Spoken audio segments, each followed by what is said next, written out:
Hello বন্ধুরা, কেমন আছো সবাই? আজকে এক অদ্ভুত গাছের গল্প শোনাবো। যে গাছে ফুল ফোটে ঠিকই, কিন্তু সেই ফুলের ভেতর থেকে জন্ম নেয় ছোট্ট ছোট্ট শিশুরা। চলো তাহলে শুরু করি সেই জাদুকরী গাছের গল্প। ছোট্ট পাহাড়ের ওপারে ছিল একটি বিশাল ঘন জঙ্গল, আর সেই রহস্যময়ী জঙ্গলের মাঝখানে ছিল একটা অদ্ভুত গাছ, যেটা আলোর গাছ নামে পরিচিত। কেন এমন অদ্ভুত নাম জানো? কারণ সেই গাছে সন্ধ্যা হলেই সোনার উপর পাতা ঝিকমিক করত, আর ডালে ডালে অদ্ভুত রকমের ফুল ফুটে থাকত, আর সেই ফুল থেকেই জন্ম নিত এক একটি মায়াবী শিশু। হঠাৎ একদিন গরিব নিঃসন্তান কাঠুরিয়া ভাগ্যের সন্ধানে সেই জঙ্গলে গেলেন গাছ কাটতে। এবার তিনি একটি বাচ্চার কান্নার আওয়াজ শুনতে পেলেন।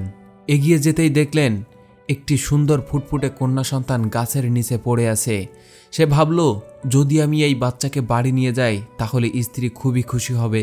ঠিক তখনই গাছের ফাঁক থেকে এক গভীর কণ্ঠস্বর ভেসে এলো, তুমি বাচ্চাকে আমার কাছে ফিরিয়ে দাও, তা না হলে এর অভিশাপ ভয়ঙ্কর হতে পারে। কিন্তু গরিব কাঠুরিয়া যেন শুনেও সেটা না শোনার ভান করল। এবার তিনি খুশি মনে বাচ্চাটিকে বাড়ি নিয়ে আসলেন। এরপর থেকেই ঘটতে লাগলো সব অদ্ভুত ঘটনা। গরিব কাঠুরিয়া ও স্ত্রী দুজনে মিলে মেয়েটির খুব যত্ন নিতে লাগলো এবং এর নাম দিল জোনাকি। সারাদিনই কেবল জঙ্গলের হরিণ, খরগোশ আর পাখিদের সাথেই খেলা করে কাটত তার দিন। দেখতে দেখতেই জোনাকির 10 বছর পূর্ণ হলো। এদিকে ঘটতে লাগলো সব ভয়ঙ্কর ঘটনা। রাত হলেই গরিব কাঠুরিয়া শুনতে পায় কে যেন জানলা দিয়ে ফিস ফিস করে বলে, সময় ফুরিয়ে আসছে। এই তো সেদিন রাতেই হঠাৎ জোনাকি শরীর থেকে অদ্ভুত সব আলো বেরোতে লাগলো। এটা দেখেই তো বাবা মার মুখ শুকিয়ে গেল। আবার এক রাতে জোনাকি ভয়ঙ্কর স্বপ্ন দেখে চিৎকার করে উঠল। পরের দিন সন্ধ্যাবেলায় জোনাকি তার বাবার কাছে বলল, জানো বাবা, রোজ রাত হলে এই জঙ্গল আমাকে ডাকে। এবার কাঠুরিয়া নিজেকে আর ধরে রাখতে পারলেন না। সে কান্না ভেজা কণ্ঠে জোনাকির মাথায় হাত রেখে সব সত্যি সত্যি বলে দিল, আলোর গাছের কথা, তার জন্মের রহস্য এবং সেই ভয়ঙ্কর সতর্কবাণী। সব শুনে জোনাকির মাথায় যেন আকাশ ভেঙে পড়ল।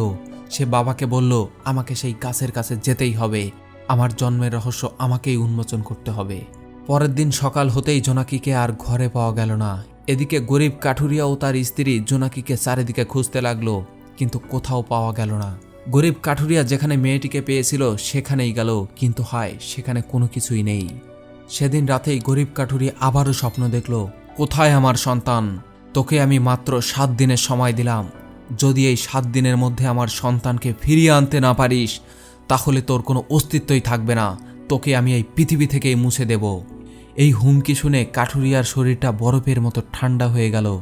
একদিকে যেমন তার হারিয়ে যাওয়া আদরের মেয়ে, অন্যদিকে আলোর গাছের সেই ভয়ঙ্কর অভিশাপ, এবং হাতে আছে মাত্র 7 দিন।